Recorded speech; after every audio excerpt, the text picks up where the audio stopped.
안녕하세요. 아라코리아의 박세진 매니저라고 합니다. 저번 시간 감귤에서 질소의 역할에 이어서 이번 시간은 인산과 칼륨의 역할에 대해서 짧게 설명해 드릴게요.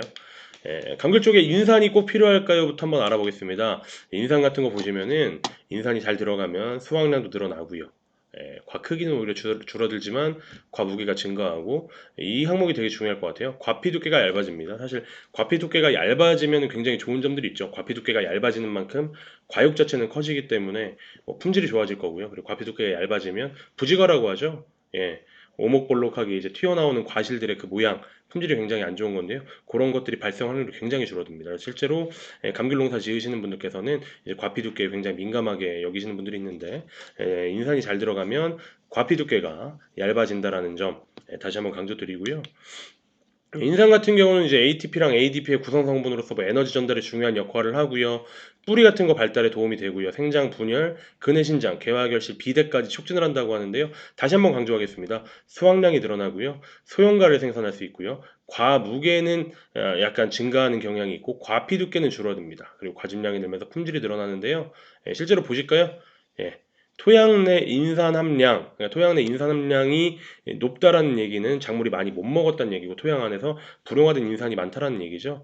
실제로 토양 내 인산 함량이 매우 낮은 것, 그럼 작물이 많이 먹은 거죠. 작물이 많이 먹었을 때는 인산 공급량이 늘어날수록 수확이 증가하고 있다. 반대로 인산 불용화가 높은 경우, 토양 내 인산 함량이 높은 경우는 인산을 아무리 넣어도 수확량이 잘 증가하지 않는다. 이 얘기 자체는 인산이 수확량을 증가시킨다는 얘기도 되지만 반면에 인산은 불용화가 안 되는 품질 좋은 인산을 사용해야 된다라는 이유가 될 것 같고요. 그리고 이제 이 그림이 굉장히 중요할 것 같은데요. 인산이 많이 들어갈수록 내과피 두께는 얇아지고 있습니다. 내과피라 함은 이 부분이죠. 이 부분이 이제 과육이라고 할 수 있을 거고요. 여기는 아예 그냥 외과피라고 할 수 있겠죠. 감귤이면 뭐 주황색이거나 노란색이라고 저희 얘기하는 부분, 과피라고도 하고 외과피라고도 하는데 그 외과피와 과육 사이에 이 하얀색 부분 있잖아요. 이 부분을 이제 내과피라고 합니다. 저희가 분명하게 명심해야 되는 거는 질소가 많이 들어가게 되면 과피 두께 자체가 외과피 두께 자체가 증가하는 경향이 있고요. 인산이 잘 들어가게 되면은 이 내과피 부분이 얇아지는 경향이 있습니다. 그래서 인산이 잘 들어갔을 때는 잘 들어가지 않을 때에 비해서 내과피가 얇아지고 내과피가 얇아지니까 아무래도 과육 부분이 더 발달하고 더 먹음직스럽게 보이지 않나요? 그래서 인산의 역할, 중요한 역할 중에 하나는 바로 내과피의 두께를 얇게 한다라는 점 볼 수 있을 것 같고요. 그런데 실제로 인삼 같은 경우는 전량 저희가 다 밑거름으로 주고 있습니다. 뭐 감귤뿐만이 아니라 어떤 원예작이나 채소, 뭐 어떤 뭐 과수를 보더라도 인상은 전량 그냥 밑거름으로만 뭐 봄에 밑거름으로만 뿌리라고 저희가 권장을 하는데요. 그 이유를 한번 알아볼게요. 실제로 이거부터 한번 체크할까요? 감귤 비료 국가에서 기준으로 편찬한 감귤 비료 프로그램 보시면요, 인산은 100% 전량 다 봄비료로 주라고만 합니다.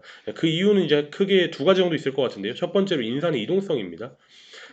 인산을 떠나서 모든 양분들은 다 새뿌리를 통해서 흡수를 하죠. 근데 인산은 토양 내에서 질소, 칼륨, 마그네슘과 다르게 단 2mm밖에 이동을 할 수가 없습니다. 그 말은 인산을 제대로 공급하기 위해선 새로 난 뿌리 그 근처에 2mm 인산을 놓아 두어야 된다라는 얘기인데 어렵죠. 굉장히 불가능한 얘기죠.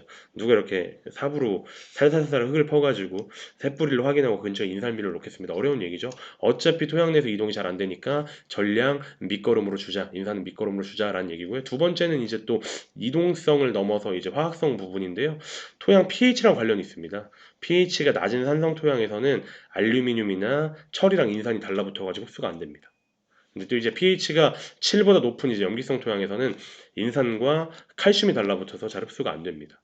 그러니까 이렇게 pH가 이 사이, 이 5.5와 7 사이로 유지가 되어야지 그나마 인산이 다른 양분들과 결합해서 불용화가 되지 않는다라는 건데, 실제로 이 사이로 저희가 5.5와 7 사이로 유지를 한다고 하더라도 워낙 이동성이 떨어지기 때문에 뿌리 근처로 갈 수가 없기 때문에 어차피 흡수가 안 되니 전량 다 밑거름을 한 주자라는 개념이었는데요.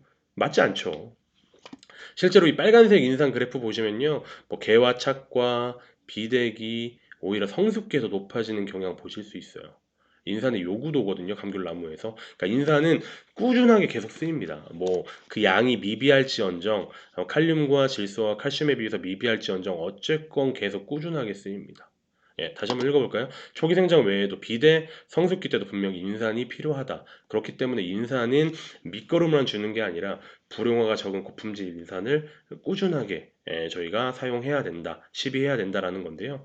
그럼 이렇게 꾸준하게 시비해야 되는 품질 좋은 불용화가 잘 안 되는 인산은 어떤 인산일까 한번 알아볼게요. 바로 폴리인산입니다. 인산은 크게 뭐 저희가 가용성 인산과 불용성 인산으로 구분할 수 있죠. 가용성 인산은 말 그대로 작물이 이용할 수 있는 인산인데, 그럼 가용성 인산은 물에 녹는 수용성 인산과 구연산에 녹는 구용성 인산으로 구분할 수가 있고요. 이 중에 물에 녹는 수용성 인산은 다시 정인산과 폴리인산으로 구분할 수 있습니다. 정인산 같은 경우는 인산이 한 분자 있는 거고요. 폴리인산은 다른 거 아닙니다. 정인산과 정인산이 사슬 구조로 연결되어 있는 건데요. 아무래도 사슬 구조로 정인산들이 연결되어 있다고 보니까 조금 더 무겁겠죠. 무거우니까 어떤 일이 발생하냐면요. 요 연두색 보시면 정인산이거든요. 정인산은 0에서 5mm, 0에서 5mm 이 표토에만 분포하고 있고, 심토로 갈수록 토양의 깊이가 깊어질수록 이 노란색 연두색 정인산의 함량이 점점 줄어드는 거 보실 수 있어요. 근데 이 진한 녹색 보실게요. 표토에도 분포하고요. 심토까지 꾸준하게 분포를 합니다. 아무래도 조금 더 분자량이 높아서 무겁기 때문에 저희는 easy to penetrate라는 표현을 쓰는데, 어쨌건 조금 더 파고드는 힘이 강해진다는 거죠. 정인산이 표토에만 머물러 있지만 폴리인산은 표토에서 심토까지 꾸준하게 분포한다.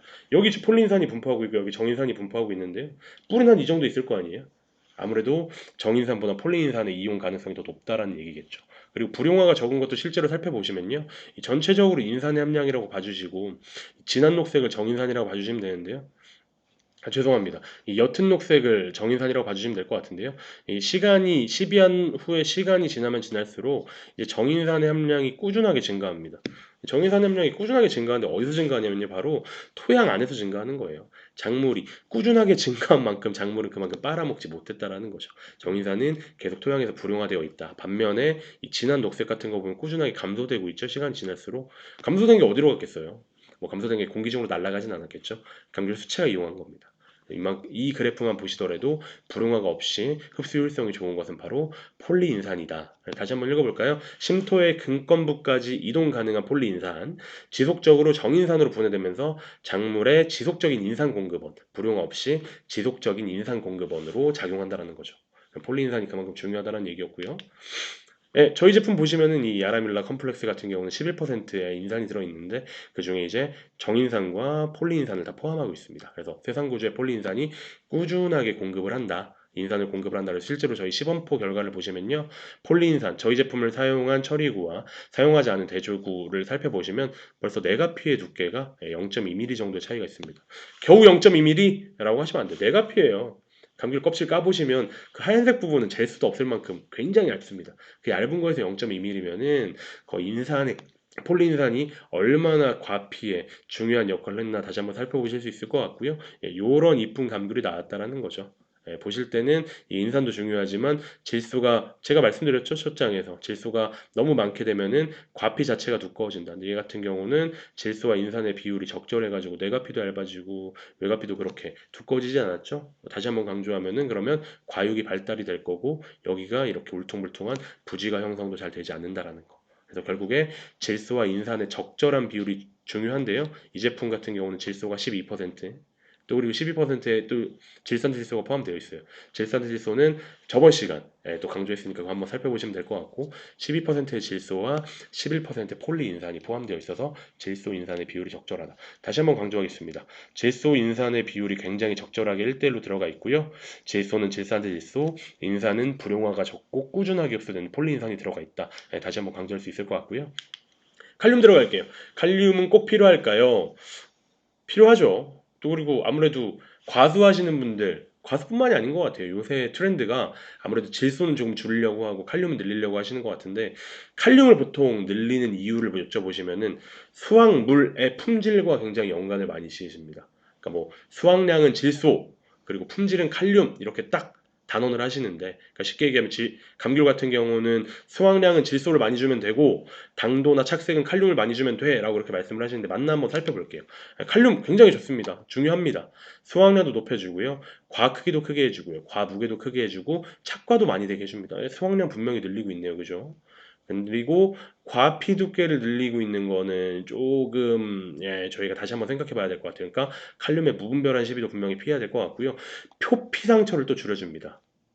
표피 상처를 줄여준다는 얘기는 과피의 품질에 분명히 영향을 주고 있다. 저희가 지금 강조해서 제일 강조하고 제일 소비자들이 좋아하는 요소 중에 하나가 결국 과피잖아요. 색깔이나 과피의 품질인데 그럼 과피의 품질에 칼륨이 관여하고 있다는 거고요. 산도는 또 높이네요. 네, 나중에 당산비 얘기할 때 다시 하겠지만 산도가 당도로 전환된다고 하지만 또 너무 높은 산도는 그렇게 좋지 않죠. 그래서 칼륨의 또 과잉 시비는 피해야 될 것 같고요. 비타민 C를 높여주고 있습니다. 아르코빅 액시드 같은 거 높여주고 있고요. 품질 좋아지게 만든다는 얘기겠죠. 다시 한번 읽어볼까요? 이 부분은 뭐 당연한 얘기인 것 같고요. 광합성 동화산물 축적으로 훈연 착화량이 증가해서 중소형과 생산할 수 있고 착색이나 당도 향상에 분명히 기여를 한다. 맞는 말이죠. 예. 그렇지만 다음 시간에 다시 한번 얘기하겠지만 사실 착색이랑 당도는 무조건 칼륨이랑 연관되어 있는 게 아니고요. 오히려 또 미량 요소 쪽이랑 더 밀접한 관련이 있을 수 있습니다. 그래서 미량 요소와 당도, 착색에 관련된 얘기는 다음 주가 아니라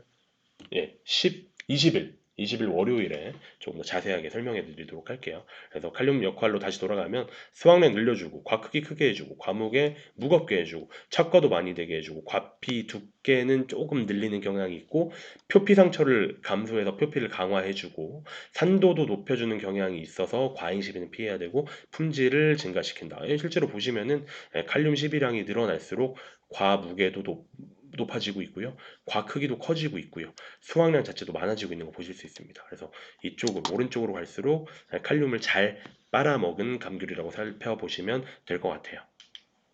굉장히 중요한 얘기죠. 껍질의 품질, 과피의 품질과 관련되어 있는 요소인데 막힘과 주름과 열계 현상은 전부 다 칼륨으로 해결할 수 있습니다. 실제로 보실까요? 칼륨이 많이 들어가면요, 주름과의 비율이 줄어들고요. 주름과의 비율이 줄어들고요. 또 칼륨이 많이 들어가면 막힘과의 비율이 줄어들고 있습니다. 얘는 더 커요. 칼륨이 안 들어가고 들어가고의 차이인데요. 이 열계 현상, 뭐 열계 현상 이제 크래킹이라고도 저희가 표현을 하죠. 칼슘이랑도 좀 연관이 있을 것 같은데요. 이런 열계 현상은 안 들어갔을 때 23%였던 반면에 칼륨이 잘 들어갔을 때는 단 1%만 발생했다. 그러니까 칼륨은 과피의 품질에 막대한 역할을 끼치고 있다, 영향을 끼치고 있다라고 봐주시면 될 것 같고요. 그럼 칼륨은 어떤 종류가 있을까요? 우리 칼륨 얘기하기 전에 인산 얘기로 잠깐 또 넘어갈게요.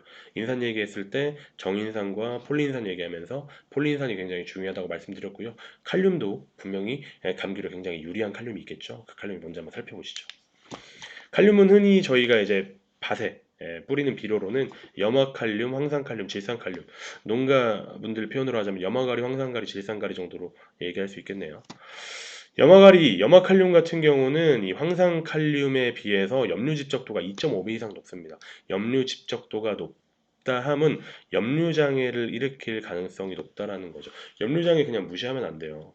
눈에 보이지 않는다고 해서 뭐 입이 녹농색으로 변한다라거나 수태가 심하게 낀다라거나 입 줄기의 밑부터 고사해가지고 썩어간다라거나 이렇게 염류의 집적으로 장애 요인이 분명히 있지만 그게 보이지 않더라도 수확량 자체는 깎아먹습니다. 염류가 집적이 되게 되면요, 그쪽이 상대적으로 고농도, 염류가 집적된 곳이 고농도로 유지가 되기 때문에 고농도로 유지가 돼서 작물이 토양이 고농도로 유지가 되면요, 작물이 이 고농도인 토양으로부터 물이나 양분 흡수하는 거에 굉장히 큰 방해를 받게 됩니다. 물이나 양분을 잘 못 빨아먹으니까 당연히 수확량 자체는 원래 최대로 거둘 수 있는 수확량보다 떨어질 수밖에 없는 거죠. 그래서 이런 염류 집적 장애가 일어나기 쉬운 게 바로 염화칼슘이다. 그리고 심지어 염화칼슘은 염소와 칼륨의 조합이잖아요. 칼륨은 영양요소지만 염소는 양분이 아닙니다. 예, 감귤이 이용하는 양분이 아니고요. 그러니까 뭐 반쪽짜리 양분, 염화칼륨은 반쪽짜리 양분이라고 할 수 있겠는데 반면에 황산칼륨 같은 경우는 염류 집적도가 염화칼륨보다 낮고요.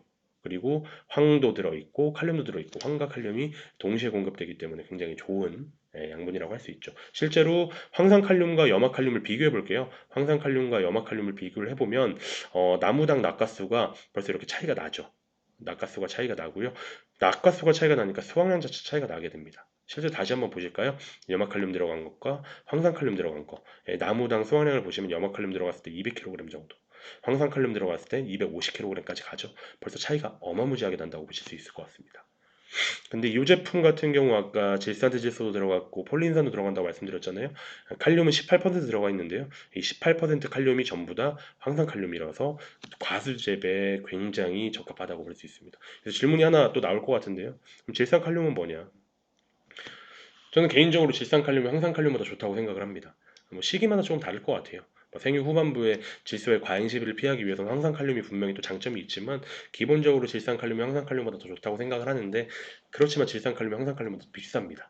그래서 저희가 가격대 성능비를 생각을 하면은 질산칼륨보다는 황산칼륨 베이스로는 질산칼륨보다 황산칼륨이 들어간 제품을 과수원에 사용하시는 게 훨씬 더 좋다라고 생각이 됩니다. 여기까지고요. 다시 한번 강조를 할게요. 인산은 폴리인산, 그리고 칼륨은 황산칼륨, 각각의 중요한 역할을 하고 있다. 그래서 감귤 과원에 사용하시는 비료는 인산이 폴리인산 형태로 된 것, 칼륨은 황산칼륨이나 질산칼륨 형태로 된 비료를 찾으셨으면 좋겠습니다. 여기까지고요. 질문 있으시면 여기 보이시는 대로 이 번호로 연락을 주시면 감사하겠습니다. 여기까지 하겠습니다. 감사합니다.